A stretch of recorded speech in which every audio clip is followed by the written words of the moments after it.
Hey, hey, brothers and sisters, hermanos y hermanos. Bienvenido and welcome to another edition of the Live from the Heartland Show. This is Michael James. I'm here this morning with my co-host Katie Hogan. Our compadre Thomas is doing family affairs. And we have a real nice little lineup for you. We do have some politics. We're going to do our usual discussion of issues that affect us locally and globally. And then we're going to bring on our pal Ed Mullen, who is a lawyer very much involved in electoral campaigns. And a little bit later, we're going to have Margie Lawrence, who's a visual artist, a die-hard Cub fan, and does beautiful baseball and blues paintings. And we're going to have Erin McDougald, who is just a torch singer, a jazz singer, does some beautiful stuff. She's going to talk about women in jazz and flapper girls. So good morning to you all. I'm glad you tuned in. Good morning, Michael. Good morning, Kate. How was your drive down here? Hey, super. Me and Diamond, we made it. We made it in time. That's Diamond Gant, our intern. She's doing a great job over there. She is. She's right here next to me. So we played Holly Near, who is meaningful to you and I since we met at a Holly Near concert. Oh, that's right. We in were 1975. That's where I met Katie, and we won't go into any more detail. Thank you. She was singing for Our Lives, which turns into Marching for Our Lives, and part of the reason we picked that song is today's March for Life. Hundreds of thousands, maybe a million kids, young people have initiated a march that is happening today. Here in Chicago, it'll be starting Union Park at 11 a.m. And for those who can't march today, more important to call your congressmen and senators about gun control. But look at the website March for Life to understand what the points are. What I like about the Chicago March is the signs will say 16, 17, 18. 16 represents the bullets that hit Laquan McDonald, God help us. 17 are the dead in Parkland shooting. And 18, as in 2018, get your butts out there and vote. 16, 17, 18. Yeah. Roll with it. Yeah. Rock on, you wonderful young people. Hey, you've been following the news, Kate? Unfortunately. We got this guy Bolton. Remember him? He was around in the Bush era. I really don't want to. You don't want to talk about him? No, I put him on the list. I can't believe it. We're stuck with Bolton again. It's like having Cheney back, for God's sake. And he doesn't have to be approved by Congress or anything? Right. He's Steve Bannon in a suit, basically. And he's up to his eyeballs in Cambridge Analytica. Perfect. In addition to everything else. Cambridge Analytica is the research outfit that Facebook gleaned stuff from Facebook for money, etc., and used it to help elect the Trump. Yeah. All Come on, smart, Katie. Even though it's bad, we got to keep our chins up. Okay. I'm just hoping Mueller gets his work done sooner rather than later. I'm for Mueller. I actually wrote a couple of my old pals from high school who were Republicans, really trying to call them out. And I told them, what about Republicans like Mueller? And I named someone else, and they said, it was Comey. And they just wrote back and said, you like them because they're trying to diss Trump.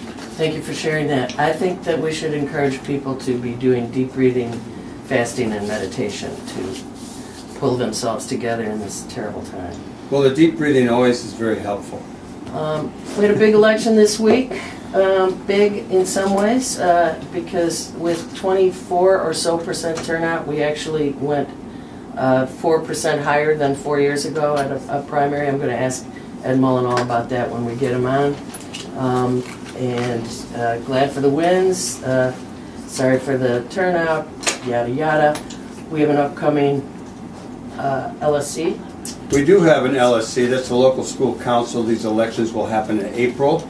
And I'm sure they're happening all over the city. We're particularly focused on those that are going on in the 49th Ward in our schools up there. And some of you may know that Network 49 is an activist group in Rogers Park, and it has an education committee headed by Betsy Vandercook and Chris Johnson. They do great jobs. They both were in the struggle to deal with the charter schools, and LSC elections are coming up, so everybody stay tuned. And if you're in the 49th Ward, try to get involved. Well, we'll also have them on the show. Oh, that's good. Because, that's a segment that we'll have before you get to vote, to let you know more about that most important citizen advisory role that we still enjoy.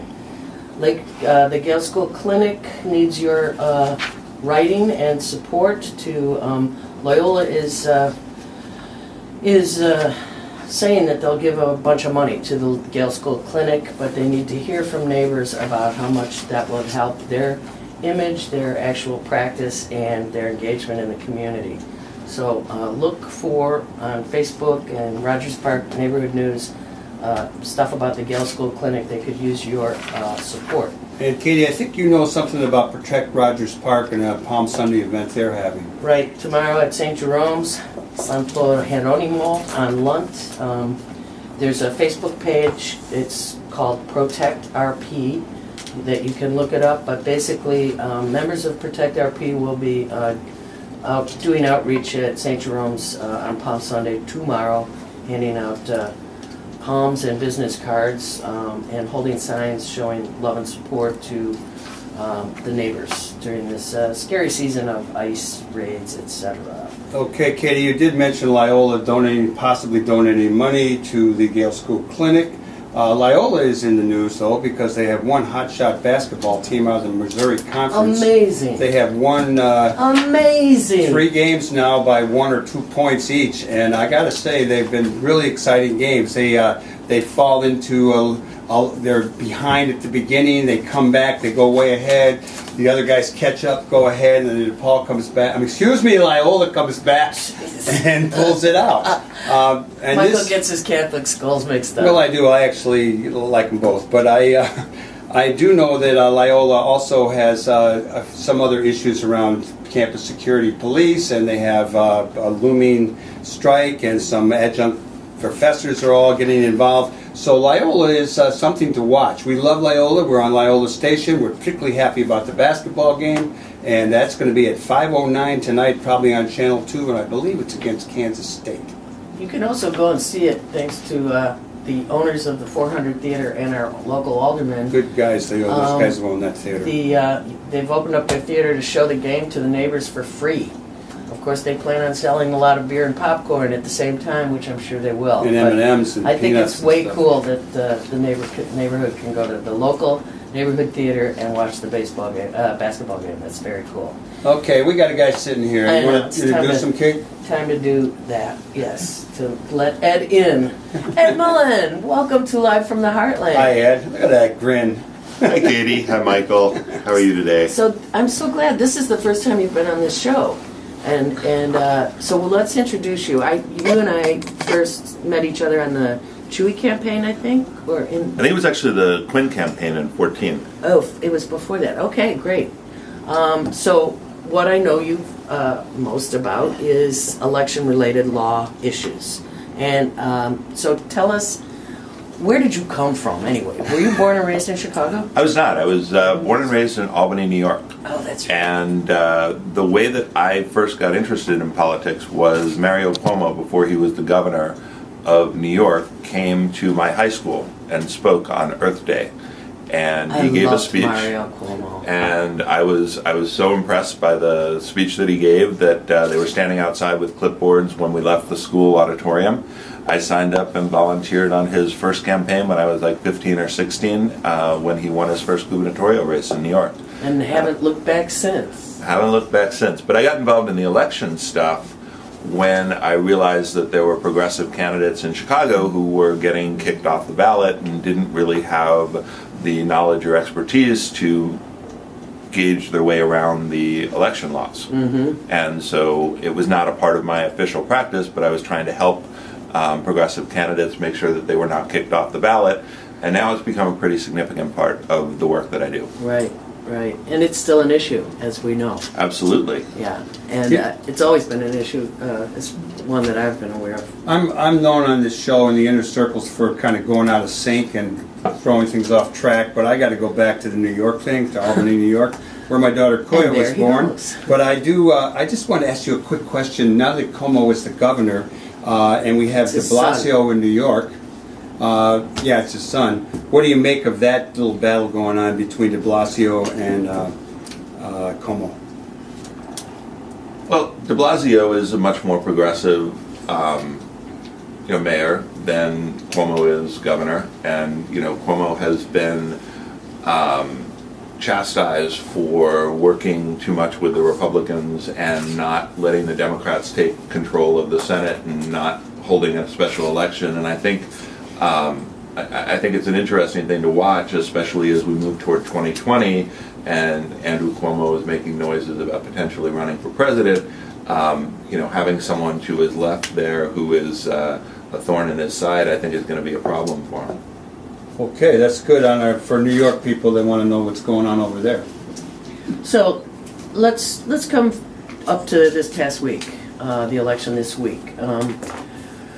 What's the good news? What's the bad news in your observation about the election we just had, the primary on Tuesday? Well, I think there was a lot of good news and there was a lot of bad news, so there's a lot to talk about. Yes. I think in terms of the good news, from my perspective, we have a new assessor who is not only a progressive independent person who has defeated someone who is a longtime part of the Cook County Democratic Organization, but he's also the chair of the Cook County Democratic Organization. And I think the idea that a progressive can beat someone who is that steeped in the institutions, I think, is a good bellwether for especially the aldermanic and mayoral elections coming up in 2019.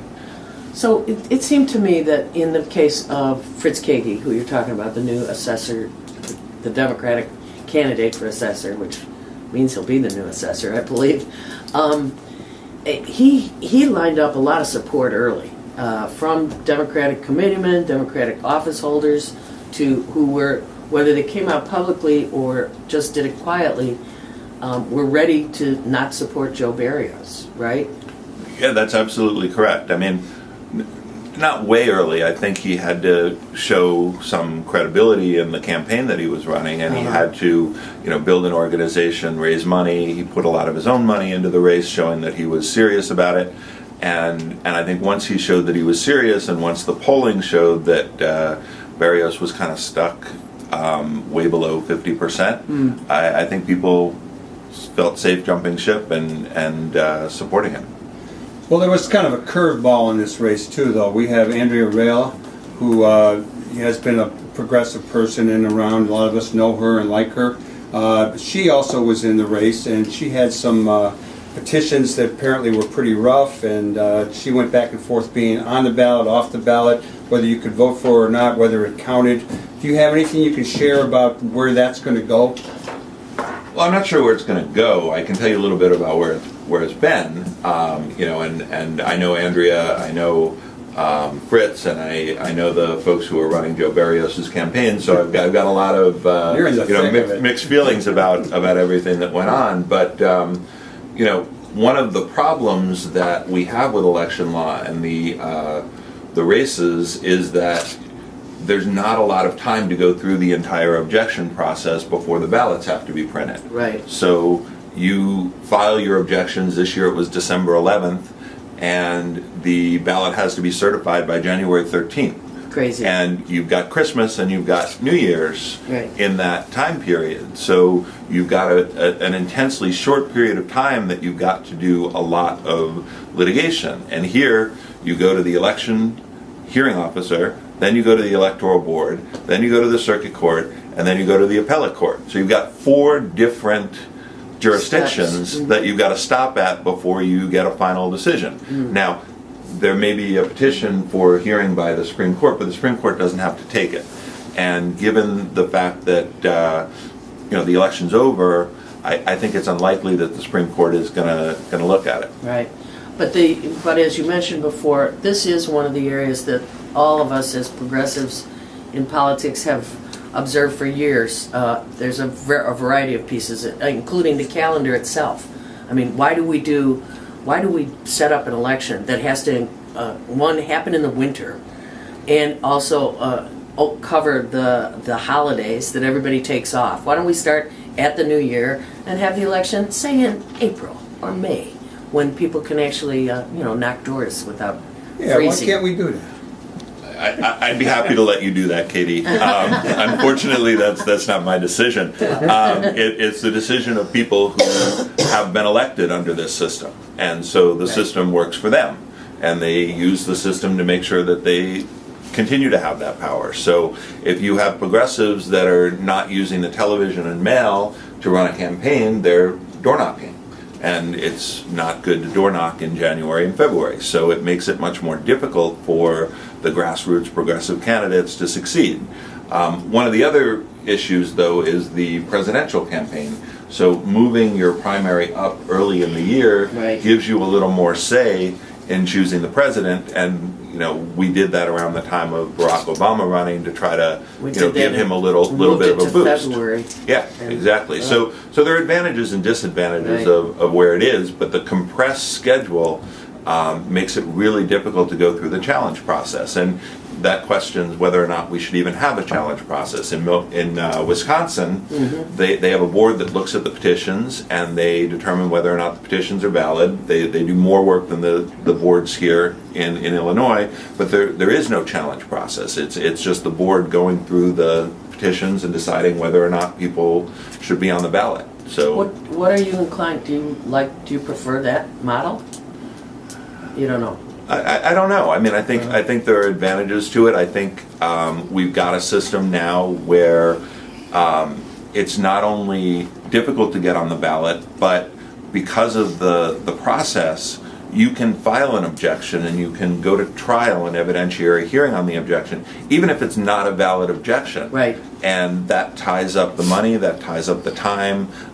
People aren't going to endorse a candidate who's being challenged. People aren't going to give money to a candidate that's being challenged. So the whole process has a much greater impact on the campaign than just the election ballot access piece of it. Right. You started by saying there's good news and bad news. So let's get beyond the assessor's race. What other things that results stand out to you as good news, particularly? Well, I think one of the things that it's not official, but Cam Davis, who is doing a write-in, and I understand he was on your show a couple weeks ago. On the 10th. Yes. So he was a write-in candidate for a 2-year term on the Water Reclamation District Board, and the reason for that is because Tim Bradford passed away actually during the period of time that the petitions were being filed. So there wasn't time to get a new process to get other names on the ballot. So it was a write-in campaign, and you needed to get a minimum of a little over 8,000 people to write down your name in order to qualify. So even if you came in first, if you only got 5,000 people to write in your name, you wouldn't qualify for the ballot for the fall, and Bruce Rauner would appoint someone for that 2-year term. So a lot of folks worked really hard to make sure that people knew about the write-in, and the Chicago Board of Elections has released the numbers for just the touch screens, not the paper ballots. They're actually counting those today. And Cook County has not released numbers yet. But just in Chicago, just on the touch screens, Cam got over 9,600 votes. And the next highest vote getter got 1,600. And I voted on paper, so my vote. Your vote Your vote is being counted today. Yeah. And why is it it's important, the Water Reclamation District? Why is this race sort of symbolic? It's more than symbolic. I don't mean it like didn't matter, but it's like it's an important race. We thought it was important to get people to come out for Cam, and he comes from he has a lot of experience. He's a good guy. Absolutely. That's what I was after. I mean, he's an environmentalist. He believes in protection of our lakes and our rivers and our water, and that's really what we want to see in someone on the Water Reclamation District.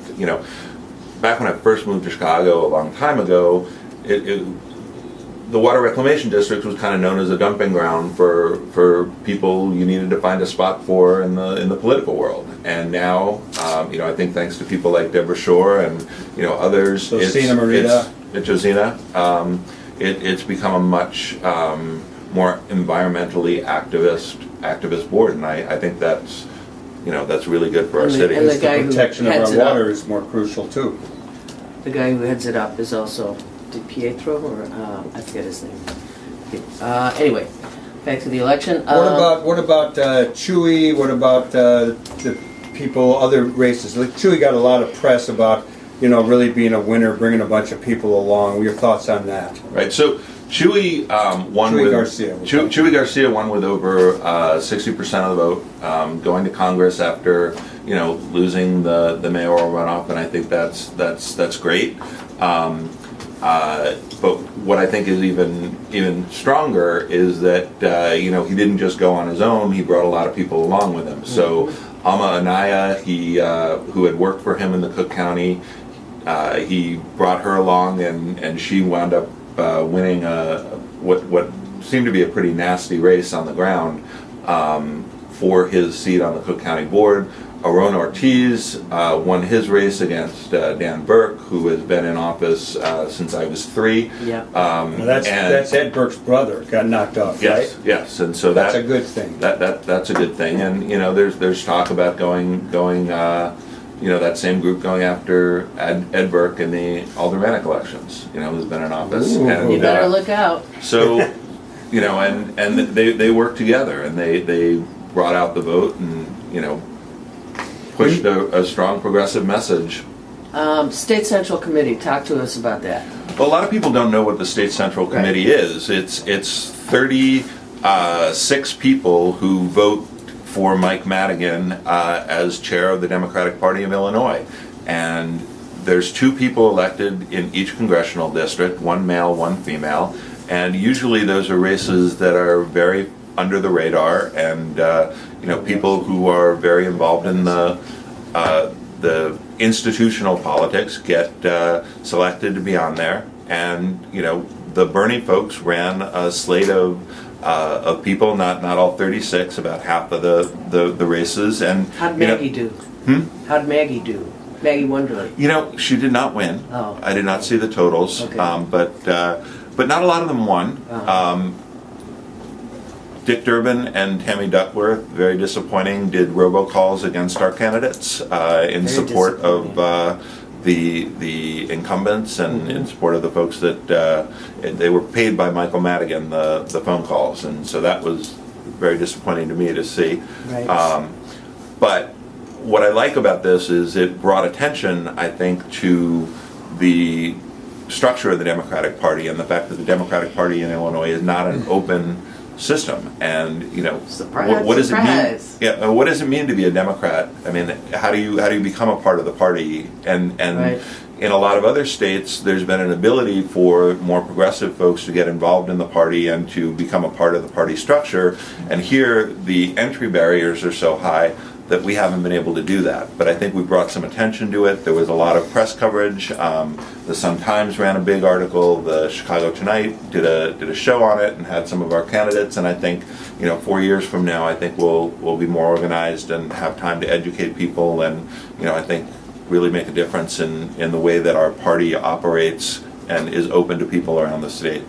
We're going to have you on to further educate people, and also before the November election. But before we started, I also was going to ask about the municipals, and we decided we didn't have enough time to go there. We got Michael, a few more minutes, though, Kate. We actually only have one, but go ahead, Michael. I'm going to ask you a couple questions. I'm going to ask you your thoughts on, you mentioned our senators and coming out for candidates that you and probably and I didn't support.